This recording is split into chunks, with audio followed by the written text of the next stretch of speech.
A lot of the worst things happening in the world right now are pointing to Israel and pointing to an international Jewish mafia that I call the Judeo-Masonic cult. These people have been around for a very long time, and they've been working at the same things for many centuries. In fact, arguably even millennia, because even ancient Rome had a problem with the same kind of people doing the same kind of thing.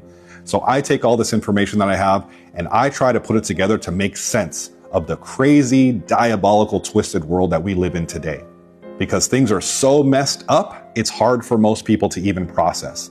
But once you put all the different pieces together, it makes perfect sense. And that is what I try to give you guys, that level of understanding so things make sense. And more importantly, so that we can find out who and what the actual threats are to our civilization as a whole, and then address them. Not addressing the symptoms, but rather fighting the causes. So what are these Sayanim? Well, Sayanim are basically volunteers who are very willing and able to work for Mossad or Israeli intelligence, because there are other components of Israeli intelligence outside Mossad.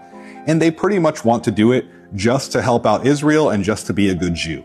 They have to be 100% Jewish, but they cannot be citizens of Israel. Specifically, a Sayanim has to be a member of the diaspora, which is the dispersed Jewish community around the world.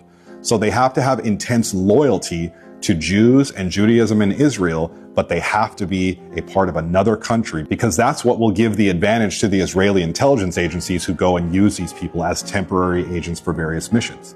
Some Sayanim work for Israeli intelligence for many, many years. There can be very well-connected, very powerful, very, very high-level Sayanim who are at no point actual employees of Israeli intelligence, and yet they are some of the most powerful Israeli intelligence agents in history. The optimal example for this is Robert Maxwell. Robert Maxwell was a tremendously powerful Israeli agent. He was, of course, the father of Ghislaine Maxwell, who later on became the partner and probably the handler for Jeffrey Epstein. Maxwell was a very powerful, very influential British businessman who was also very influential in British and Western culture, which is going to become important later. However, he was at no point in time a Mossad spy. He was a Sayanim. He was someone who very eagerly volunteered his services to Israeli intelligence, but he was not a member of the Israeli government, and he wasn't trained or employed as a spy. Now, very importantly, there are thousands of Sayanim all around the world.